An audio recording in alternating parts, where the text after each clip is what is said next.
Cost of capital और calculation of weighted average cost of capital का problem number और sub number 7 देख रहे हैं हम लोग। क्या दिया है देखो, आरआर लिमिटेड दिया है। ओके, आरआर लिमिटेड हैज है, वो आपके बुक में करेक्शन कर लो। Has the following capital structure as on 31st March 2019, और ये कैपिटल स्ट्रक्चर आपको दिया है। नीचे क्या दिया है, equity shares of company are quoted at 1, ये केयरफुली देखो, ऐसे वाला सब एग्जाम में आता है। Equity shares of company are quoted at ₹102 and the company is expected to declare a dividend ₹9 per share for the year. Assuming tax rate applicable to company 50%, calculate cost of capital. Okay, अभी ऐसे अगर सम आया तो second part पहले पढ़ने का ही नहीं। अगर सेकंड पार्ट पहले पढ़ोगे तो you will get confuse.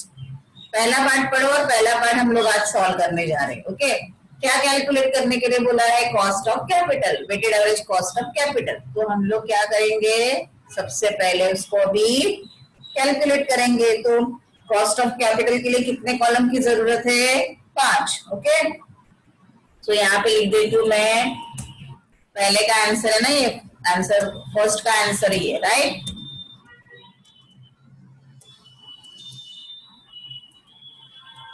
Calculation of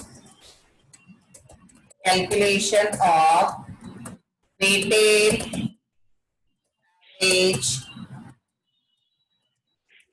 cost of capital. Okay, कितने कॉलम लगेंगे इसके लिए हमें, हमेशा की तरह उसमें कॉलम में कोई भी चेंजेस नहीं है। कितने column, 5। Cost weighted average cost निकालना है तो हमेशा 5 कॉलम्स की ही जरूरत है हमें।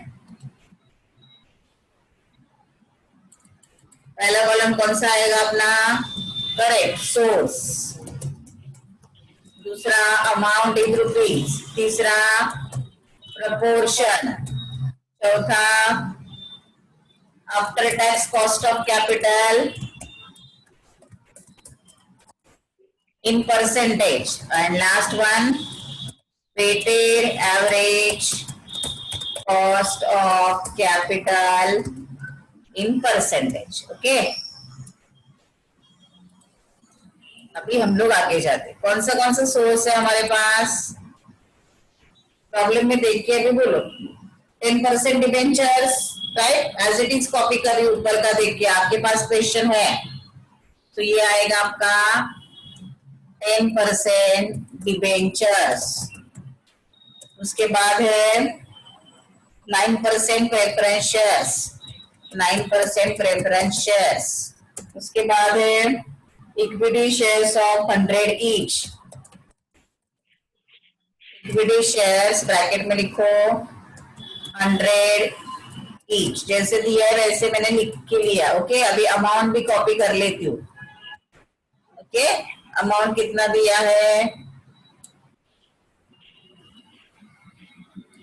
अमाउंट कितना दिया है आपको, पहले का दिया है डिबेंचर्स का 6 लाख है ना, ऊपर देख लो, आपके प्रॉब्लम में देख लो डिबेंचर्स कितने हैं, 6 लाख, 4 लाख एंड 10 लाख ऐसे अमाउंट है ना, तो वो वैसे के वैसे में यहाँ पे ले ली। ओके, 6 लाख आपको स्टेप वाइज मार्किंग है, तो जो इजी है वो करते जाओ। 4 लाख, 6 लाख, 4 लाख एंड इक्विटी का कितना बोला है, correct, 10 lakh.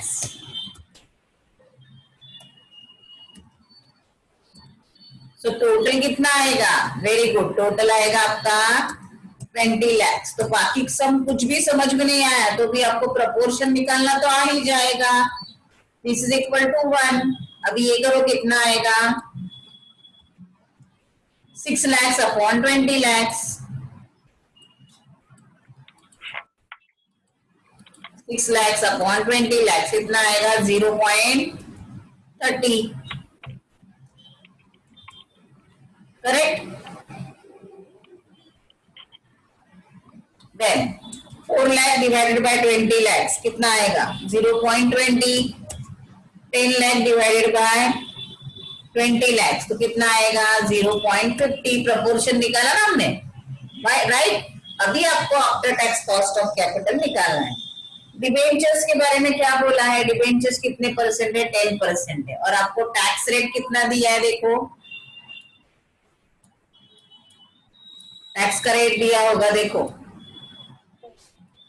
assuming that tax rate applicable to company is 50%, तो केडी का फॉर्मूला लिखेंगे ना हम लोग डिबेंचर्स के लिए, करेक्ट। तो केडी का फॉर्मूला यहाँ पे अप्लाई करेंगे हम लोग,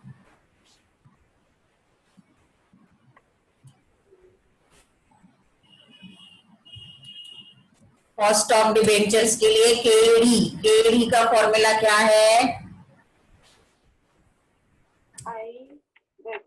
KD equal to I into bracket 1 minus tax का रेट।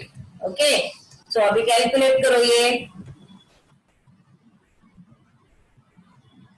रेट कितना है 10 इंटू ब्रैकेट 1 माइनस टैक्स का रेट 50% यानी 50/100। हाँ, तो 50/100 का आंसर आएगा 0.50 इक्वल टू 10, ब्रैकेट के बाहर 10 है तो उसका मतलब मल्टीप्लीकेशन 1 माइनस 0.50 0.50, तो 10 माइनस 50 कितना आएगा, 10 इंटू 0.50 कितना आएगा, 5 आएगा ना, कितना आया, करेक्ट 5, और ये आंसर आएगा आपका परसेंटेज में। तो इधर आपका जाएगा कॉस्ट ऑफ डेट कितना आया 5। प्रेफरेंस शेयर्स का कुछ सवाल ही नहीं है, जितना परसेंटेज है उतना कॉपी कर लो, फाइन। अभी अबाउट इक्विटी, इक्विटी कितना दिया है उन्होंने, कुछ इंफॉर्मेशन दिया है क्या, देखो इक्विटी के बारे में। तो केडी हमने निकाला, अभी केई निकालना पड़ेगा आपको, जैसे हमने केडी निकाला वैसे केई निकालना है, राइट। सो केई का फॉर्मूला क्या है, आपके पास है ना केई का फॉर्मूला, तो केई पहले लिख लेती हूँ मैं यहाँ पे, K equal to cost of equity, आपके पास रहेगा, मुझे देख के बोलोगे तो वेल एंड गुड। के का फॉर्मूला क्या है, के इक्वल टू, हाँ बोलो, आपका ये ऑन है, बोल सकते हो आप, के का फॉर्मूला क्या है, K equal to DPS minus MPS, K equal to बोलो dividend D upon dividend per D upon P, D मतलब dividend per share, dividend per share upon price per share. Okay, dividend per share upon price per share into 100 plus growth rate, growth rate यानी G. Okay, अभी इसका calculation करते हैं हम लोग। Dividend per share दिया है कि आपको कितना है डिविडेंड पर शेयर, देखो ऊपर दिया है प्रॉब्लम में, equity shares of company quoted ₹102 and the company is expected to declare dividend कितना है 9, correct. So dividend per share आपका आएगा, correct 9, okay, divided by quoted in the market, मतलब price per share in the market कितना है 102, ये आपको पहले सॉल्व करके लेना है, 9/102 मल्टीप्लाई बाय 100, ये ब्रैकेट पहले आपको सॉल्व करके लेना है, फिर उसमें प्लस जाएगा ग्रोथ रेट। ग्रोथ रेट के बारे में कुछ बोला है क्या, नहीं कुछ नहीं बोला है, तो आगे का कुछ नहीं आएगा। ओके, सो ये नील है, कुछ नहीं दिया है आपको। सो अभी ये कैलकुलेट करो, 9/102 कैलकुलेटर है आपके पास, 9 divided by price of equity is 102 into 100,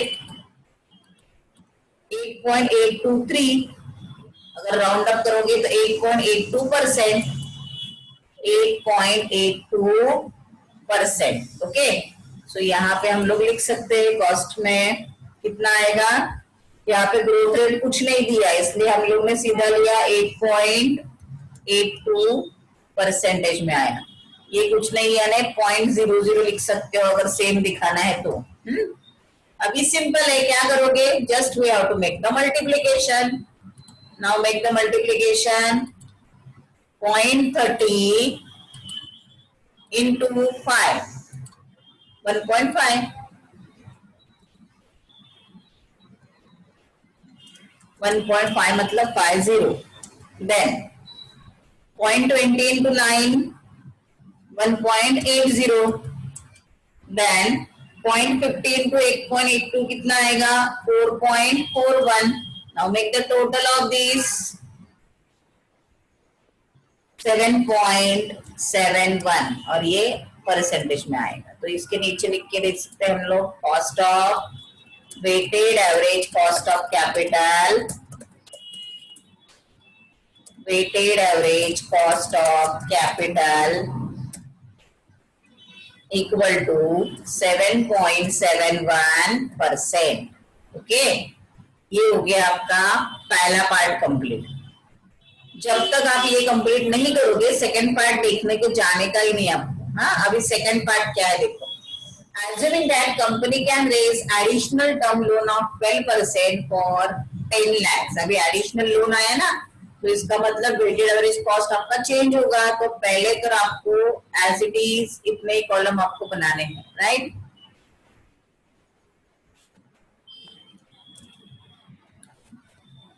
तो ये पार्ट 2 के लिए हमें क्या करना है, वेटेड एवरेज कॉस्ट कैलकुलेट करना है ना. तो सेकंड हम लोग अभी कैलकुलेट करने जा रहे हैं. हाँ,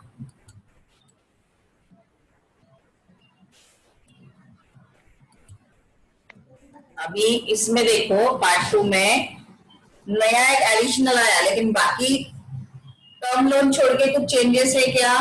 नहीं ना. सो टर्म लोन कितना लेके आया उसने बोला है, वो पहले लिख लेते हैं हम लोग. कितना आया टर्म लोन? 10 lakhs. तो पहले वो जो नया एडिशन है ना वो यहाँ पे मैं लिख लूंगी. तो यहाँ पे आएगा टर्म लोन. ओके, कितना है टर्म लोन?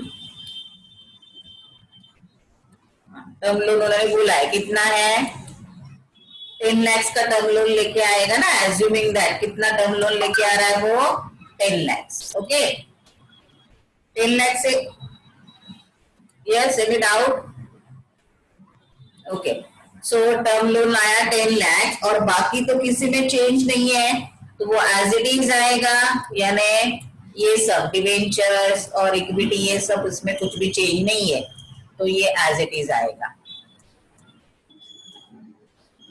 करेक्ट. और अमाउंट भी इसके एज इट इज आएंगे. 6 lakh, 4 lakh, 10 lakh.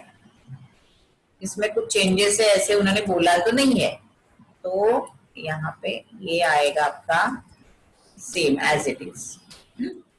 But remember that ये एज इट इज है, लेकिन आपका अभी टोटल चेंज होगा तो आपका परसेंटेज प्रपोर्शन भी चेंज होगा. करेक्ट.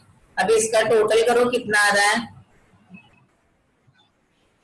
6 + 4 10, 10 + 10 20, 20 + 10 30. सो टोटल आपका आएगा 30 lakhs. ओके, अभी दिस इज इक्वल टू 1. अभी प्रोपोर्शन आपका हो जाएगा change.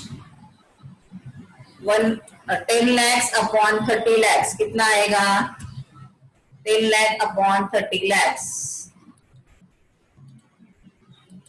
10 lakh divided by 30 lakhs. 0.3333 यानी कितना भी 3 ले सकते हो. 0.33. 6 lakhs अपॉन 30 lakhs कितना आएगा? 0.20. Then 4 lakh divided by 30 lakhs कितना आएगा? 13.33. और फिर 10 lakh divided by 30 lakhs again 0.33. Okay, अगर आपको चाहिए तो you can make the total करके देख लो बराबर आया है ना. 0.33 प्लस 0.20 प्लस 13.33. सॉरी, ये 13 नहीं आएगा ना. कितना आएगा देखो, ये प्रोपोर्शन रॉन्ग हुआ है हमारा. 4 लाख डिवाइडेड बाय 30 lakhs कितना आता है देखो. 4 lakh divided by 30 lakhs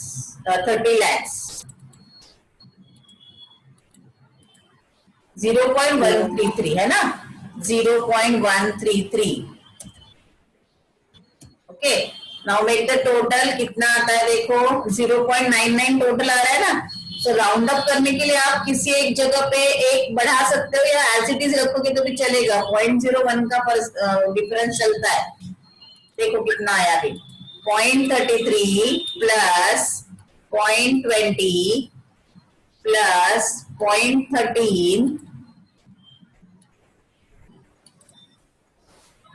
plus 0.33, ये आया 0.99। तो 0.01 का जो डिफरेंस आता है दैट इज एक्सेप्टेबल।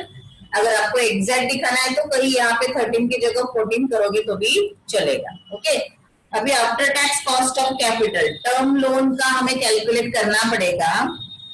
डिबेंचर्स का हम लोग ऊपर ऑलरेडी कैलकुलेट कर चुके हैं, राइट।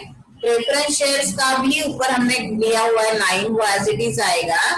नाउ इक्विटी में चेंज होगा और टर्म लोन में चेंज होगा, तो ये दोनों का हमें इक्विटी और इसका चेंज करके दिखाना है। तो अभी कैसे करेंगे देखो, टर्म लोन का कितना परसेंटेज टर्म लोन बोला था, बोला होगा आपने, कितने परसेंट से टर्म लोन लिया है, term loan of 12%, right. So KD का फॉर्मूला कॉपी करेंगे ना हम लोग उसके लिए। हाँ,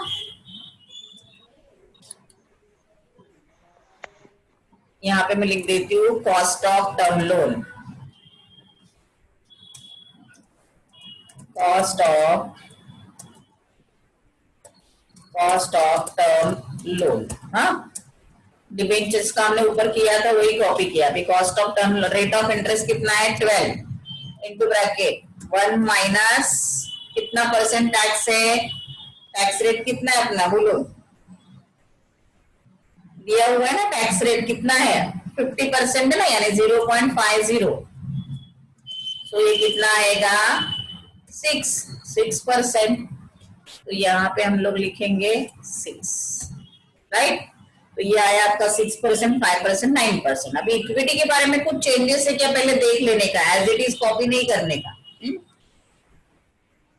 The company assessment that it will be in a position to increase dividend from 9 per share to 10। अभी dividend per share change हुआ देखो, 9 से कितना हुआ 10। But the business as association with price कितना हुआ 102 से 96 हुआ, पहले 102 था अभी कितना हुआ 96। इसका मतलब हमें केई भी फिर से कैलकुलेट करना है, करेक्ट। सो केई का फॉर्मूला हम लोग ऊपर से लेंगे, केई का फॉर्मूला हमने इधर निकाला था ना, वो एज इट इज कॉपी करेंगे। हाँ,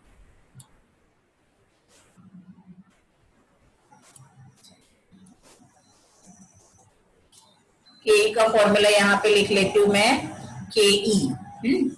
ये हो गया आपका केई का फॉर्मूला। अभी डिविडेंड पर शेयर उन्होंने बोला है कि डिविडेंड पर शेयर 9 से कितना हो गया, करेक्ट, 9 से कितना हो गया 10 हो गया ना, करेक्ट। और प्राइस पर शेयर 102 से हो गया 96 इंटू 100। अगेन ग्रोथ रेट के बारे में कुछ नहीं बोला है, करेक्ट। सो इतना ही कैलकुलेट करना पड़ेगा आपको, ग्रोथ रेट कुछ नहीं तो कुछ मत लो। तो कैलकुलेट करो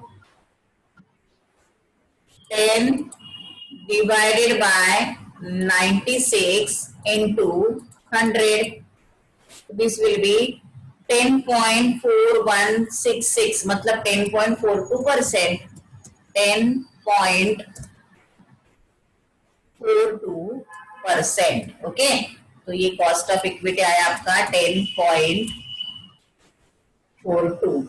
ये बाकी को कुछ नहीं है तो 0.00 डाल सकते हैं। अभी आगे का तो मुझे बोलने की भी जरूरत नहीं है, आप सीधा कर सकते हो, फिर भी हम लोग कर देते ये कंप्लीट। हाँ, 0.33 इंटू 6 कितना आएगा 0.33 इंटू 6, कैलकुलेट करके देखो और बोलो मुझे कितना आ रहा है। 0.33 इंटू 6 1.98। अभी ये 33 है ना, हमने राउंड अप नहीं किया था, तो अगर हमें एग्जैक्ट आंसर चाहिए तो व्हाट वी कैन डू, 0.33 जितना ज्यादा 3 ले सकते उतना लो इंटू 6। अभी आपका एग्जैक्ट आंसर आएगा देखो 1.99999 आ रहा है ना, तो ये दिस विल बिकम 2। आपने 1.99 या 1.98 लिखा तो भी करेक्ट ही है. 0.20 into 5 1. 0.13 भी लेते समय 0.1333 लो इंटू 9 कितना आएगा 1.20. 0.3333 इंटू 10.42 3.47 और फिर इसका टोटल करो. That will be your weighted average cost of capital. कितना आएगा उसका टोटल 7.67. अभी इसके हिसाब से 6765 दोनों भी आंसर करेक्ट है. Weighted average cost of capital equal to 7.67%. That's it. ये हो गया आपका सम नंबर